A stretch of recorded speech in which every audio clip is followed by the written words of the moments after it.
ہم سب کسی نہ کسی طرح کے تجربات ایکسپیرینسز چاہتے ہیں۔ روحانی تجربہ، مذہبی تجربہ، جسمانی لذت کا تجربہ، بہت زیادہ دولت، طاقت، حیثیت اور دوسروں پر غلبے اور کنٹرول کا تجربہ۔ جب ہم بڑے ہو جاتے ہیں تو ہو سکتا ہے کہ جسمانی خواہشات کی طلب کم ہو جائے، مگر تجربات کی چاہ کبھی کم نہیں ہوتی۔ پھر ہم زیادہ گہرے، زیادہ بامانی تجربات کی خواہش کرنے لگتے ہیں۔ اس کے لیے کئی قسم کے طریقے اختیار کرتے ہیں، جیسے شعور کی وسعت، میڈیٹیشن، مراقبے کے تجربے، یا پھر سائیکیڈیلکس ڈرگز کے ساتھ تجربات۔ اور یہ کوئی نئی ایس دور کی چیز نہیں ہے، قدیم زمانوں سے لوگ یہ کرتے آئے ہیں۔ فرق بس اتنا ہے کہ تب یہ آرگینک تھی اور اب سینتھیٹک۔ تب لوگ پتے چباتے تھے یا مشروم استعمال کرتے تھے، اور آج کیمیکلز لیے جاتے ہیں جیسے LSD وغیرہ۔ ان کے استعمال سے دماغی خلیوں، برین سیلز کے ڈھانچے میں وقتی تبدیلی آ جاتی ہے، اور انسان زیادہ حساس، سینسٹیو ہو جاتا ہے۔ اس کا ادراک، پرسیپشن تیز ہو جاتا ہے۔ کہہ سکتے ہیں کہ ان کے استعمال سے ایک پیرالل ریئلٹی، یا پھر یوں کہہ لیں ایک مصنوعی حقیقت تخلیق ہو جاتی ہے۔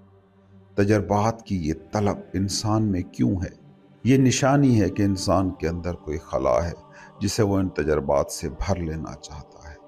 اصل میں یہ تجربات کی لالچ بس خود سے فرار کے لیے ہے۔ مگر ایک بات کو سمجھیں کہ تجربات تم سے الگ کچھ حقیقت نہیں بن سکتے۔ تمہارا مائنڈ تنگ نظر، حسد سے بھرا اور بے چین ہے، تو چاہے وہ جدید ترین ڈرگز بھی لے لے، تب بھی وہ صرف اپنی ہی بنائی ہوئی دنیا دیکھے گا، اپنی محدود سوچ کے مطابق، اپنے ہی کنڈیشنڈ پس منظر سے۔ انسان ایسا تجربہ چاہتے ہیں جو کامل اطمینان بھرا ہو، ایسا جسے تھاٹس تباہ نہ کر سکیں۔ تو تجربے کی طلب کے پیچھے دراصل اطمینان، سیٹسفیکشن کی خواہش ہے۔ یہی طلب ہمارے تجربات کا معیار طے کرتی ہے۔ لہٰذا ہمیں صرف سیٹسفیکشن کے پورے عمل کو سمجھنے کی ہی ضرورت نہیں، بلکہ اس شے کو بھی جاننا ہوگا جس کا ہم تجربہ کرتے ہیں۔ پلیئر ہی پھر وہ پیمانہ ہے جس سے ہم تجربات کو ناپتے ہیں۔ جتنا زیادہ اطمینان بخش، جتنا زیادہ گہرا تجربہ ہوگا، اتنا ہی زیادہ پلیئر، لذت، خوشی محسوس ہوگی۔ جتنا تجربہ وسیع ہوگا، اتنا ہی زیادہ دلکش لگے گا۔ اس لیے پلیئر ہی وہ پیمانہ بن جاتا ہے، معیار بن جاتا ہے جس سے ہم اپنے تجربات کا انتخاب کرتے ہیں۔ مگر ایک بات یاد رکھیں کہ جو بھی چیز قابل پیمائش ہے، ماپی جا سکتی ہے، وہ مائنڈ کی ڈومین میں ہے، تھاٹ کی حدود میں ہے۔ اور جو بھی چیز تھاٹ کی حدود میں آ جائے، وہ سراب ہے، ایلیوژن ہے، کیونکہ مائنڈ جو بھی دیکھتا ہے وہ اس کی کنڈیشننگ کا عکس ہوتا ہے۔ اگر کسی چیز پر تمہارا پختہ یقین ہے تو سائیکیڈیلک تجربے تمہارے ویژن بھی اسی کے مطابق کر دیں گے۔ ایسی حالت میں عیسائی عیسیٰ کو دیکھے گا، بدھسٹ کو بدھا نظر آئے گا۔ اس سے تمہارے یقین پختہ ہو سکتے ہیں، ریئلٹی تک پہنچنا نہیں ہوتا۔ یہ سب تجربات تمہاری خواہشوں، تمہاری طلب کی ہی پروجیکشنز ہیں۔ سمجھیے، اگر آپ ریئلٹی، صداقت، ٹروتھ تلاش کر رہے ہیں اور اس کا پیمانہ ہے پلیئر، تو یہ تجربہ، ایکسپیرینس پہلے ہی ماضی سے کنڈیشنڈ ہے، کیونکہ لذت، خوشی کوئی ایسی چیز ہے جو تم نے پہلے ہی طے کر رکھی ہے۔ اسی لیے ایسا تجربہ حقیقی نہیں رہتا۔ تجربہ، ایکسپیرینس کا مطلب کیا ہے؟ کیا تجربے میں کوئی نئی یا اصل چیز ہوتی ہے؟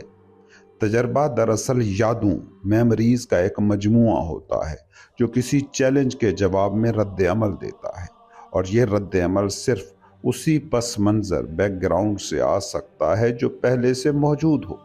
جتنا زیادہ تم کسی تجربے کی تشریح، انٹرپریٹیشن میں ماہر ہو، اتنا ہی زیادہ تمہارا مائنڈ اسے اپنے پس منظر سے جوڑ کر رد عمل دے گا۔ لہٰذا تمہیں نہ صرف دوسروں کے تجربات پر سوال اٹھانا ہے، اپنے تجربات پر بھی شک کرنا سیکھنا ہے۔ اور اگر تم کسی تجربے کو پہچان ہی نہیں پاتے تو وہ تجربہ کہلائے گا ہی نہیں۔ ہر تجربہ در حقیقت پہلے ہی گزر چکا ہوتا ہے، ورنہ تم اسے پہچان نہ سکتے۔ تم کسی تجربے کو اچھا، برا، مقدس یا خوبصورت اسی بنیاد پر تو سمجھتے ہو جو تمہاری اپنی کنڈیشننگ نے پہلے سے طے کر رکھا ہے۔ اسی لیے کسی بھی تجربے کی پہچان ہمیشہ پرانی ہوتی ہے۔ سب حقیقت، ریئلٹی کا تجربہ کرنا چاہتے ہیں، لیکن اگر ہم اسے پہچاننے کی کوشش کرتے ہیں تو ہم پہلے ہی اسے اپنے ماضی کے مطابق پروجیکٹ کر چکے ہوتے ہیں، اور اسی لیے وہ حقیقت نہیں رہتی، کیونکہ وہ اب بھی سوچ اور وقت، تھاٹ اینڈ ٹائم کے دائرے میں موجود ہے۔ اگر تھاٹ حقیقت کے بارے میں سوچ سکتا ہے تو وہ حقیقت نہیں ہو سکتی۔ ہم کسی نئے تجربے کو پہچان نہیں سکتے، یہ ناممکن ہے۔ ہم صرف اسی چیز کو پہچان سکتے ہیں جو پہلے سے معلوم ہو، اور اسی لیے جب ہم کہتے ہیں کہ ہمیں کوئی نیا تجربہ ہوا ہے تو وہ اصل میں نیا ہوتا نہیں ہے۔ کانشیسنس کو وسعت دینے کے ذریعے مزید تجربات تلاش کرنا، جیسے کہ مختلف منشیات، ڈرگز کے ذریعے کیا جا رہا ہے، اب بھی کانشیسنس کی حد میں ہے، اور اسی لیے یہ انتہائی محدود، لیمیٹڈ ہے۔ اب ہم نے ایک بنیادی حقیقت دریافت کر لی ہے۔ وہ مائنڈ جو وسیع اور گہرے تجربات کی تلاش میں رہتا ہے، وہ در حقیقت انتہائی سطحی، شیلو اور بے جان ڈل ہوتا ہے، کیونکہ وہ ہمیشہ ماضی کی یادوں کے ساتھ جیتا ہے۔ اگر ہم کسی بھی قسم کے تجربات سے محروم ہو جائیں تو ہمارے ساتھ کیا ہوگا؟ ہم اپنے مائنڈ کو بیدار رکھنے کے لیے تجربات اور چیلنجز پر انحصار کرتے ہیں۔ ہم سمجھتے ہیں کہ اگر ہمارے اندر کوئی داخلی کشمکش، انر کانفلکٹ، تبدیلی یا خلل، ڈسٹربنس نہ ہو تو ہم بالکل لاشعور ہو جائیں گے۔ اسی لیے زیادہ تر لوگ چیلنجز کو ضروری سمجھتے ہیں۔ ہم یہ تصور کرتے ہیں کہ اگر ہمارے پاس چیلنجز نہ ہوں تو ہمارا مائنڈ بوجھل اور سست ہو جائے گا۔ چنانچہ ہم کسی نہ کسی تجربے، کسی نہ کسی چیلنج پر انحصار کرتے ہیں تاکہ ہمارا مائنڈ متحرک، تیز اور بیدار رہے۔ لیکن حقیقت میں یہ چیلنجز، یہ تجربات ہمیں بیدار نہیں رکھتے، بلکہ ہمیں مزید بے حس، ڈل بنا دیتے ہیں۔ تو میں اپنے آپ سے پوچھتا ہوں، کیا یہ ممکن ہے کہ مائنڈ مکمل طور پر بیدار رہے، نہ کہ صرف کسی ایک پہلو میں بلکہ پورے وجود میں؟ کیا مائنڈ بغیر کسی چیلنج یا بغیر کسی تجربے کے جاگ سکتا ہے؟ یہ ایک انتہائی حساسیت، سینسٹیویٹی کا تقاضا کرتا ہے، جسمانی اور نفسیاتی دونوں سطح پر۔ یہ تب ہی ممکن ہوگا جب میں تمام خواہشات سے آزاد ہو جاؤں، کیونکہ جیسے ہی میں کسی چیز کی خواہش کروں گا مجھے تجربہ، ایکسپیرینس ہوگا، اور خواہش اور اطمینان، ڈیمانڈ اینڈ سیٹسفیکشن سے آزادی کے لیے مجھے اپنے اندر جھانکنا ہوگا اور ڈیمانڈ کی پوری فطرت کو سمجھنا ہوگا۔ ڈیمانڈ ہمیشہ سنویت سے، دوئی سے، ڈویلٹی سے جنم لیتی ہے۔ میں ناخوش ہوں اور مجھے خوش ہونا چاہیے۔ اسی ڈیمانڈ میں ناخوشی بھی چھپی ہے۔ جب کوئی اچھا، گڈ بننے کی کوشش کرتا ہے تو اسی نیکی میں اس کا مخالف، ایول بھی موجود ہوتا ہے۔ ہر تصدیق، افرمیشن اپنے مخالف کو ساتھ لیے ہوتی ہے، اور کسی چیز پر قابو پانے کی جتنی زیادہ کوشش کی جائے وہ اتنی ہی زیادہ مضبوط ہوتی جاتی ہے۔ جب تم ٹروتھ یا ریئلٹی کا تجربہ طلب کرتے ہو تو یہ طلب در حقیقت اس عدم اطمینان، ڈسکنٹینٹمنٹ سے پیدا ہوتی ہے جو تمہاری موجودہ حالت کے ساتھ ہے۔ لہٰذا یہ ڈیمانڈ خود ایک نیا اپوزٹ، ایک نیا تضاد پیدا کرتی ہے، اور اس تضاد میں وہی چیز شامل ہوتی ہے جو پہلے بھی تھی۔ جب تک تم اس نہ ختم ہونے والی ڈیمانڈ سے آزاد نہیں ہوتے تب تک تم دوئی کے اس نہ ختم ہونے والے راستے پر بھٹکتے رہو گے۔ اس کا مطلب ہے کہ تمہیں خود کو اتنا مکمل طور پر جاننا ہوگا کہ مائنڈ مزید تلاش، سیکنگ میں نہ رہے۔ ایسا مائنڈ کسی تجربے کا مطالبہ نہیں کرتا، یہ کوئی چیلنج نہیں مانگتا، نہ ہی وہ چیلنج کو پہچانتا ہے۔ یہ نہیں کہتا کہ میں سو رہا ہوں یا میں جاگ رہا ہوں۔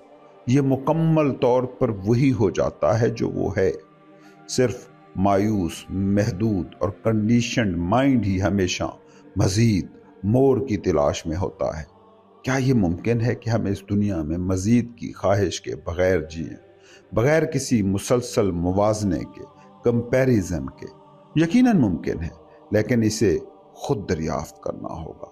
اس پورے سوال کی تحقیق کا نام ہے میڈیٹیشن، مگر میڈیٹیشن کو مشرق اور مغرب دونوں میں انتہائی غلط طریقے سے پیش کیا جا رہا ہے۔ میڈیٹیشن کے مختلف اسکول اور طریقے موجود ہیں۔ کچھ کہتے ہیں کہ اپنے پاؤں کی بڑی انگلی کی حرکت کو دیکھو، بس دیکھتے رہو۔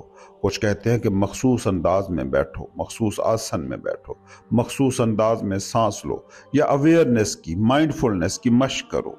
یہ سب بالکل میکینیکل ہے۔ ایک اور طریقہ یہ ہے کہ تمہیں ایک لفظ دیا جاتا ہے اور کہا جاتا ہے کہ اگر تم اسے مسلسل دہراتے رہو تو تمہیں کوئی غیر معمولی روحانی تجربہ ہوگا، ٹرانسینڈنٹل ایکسپیرینس۔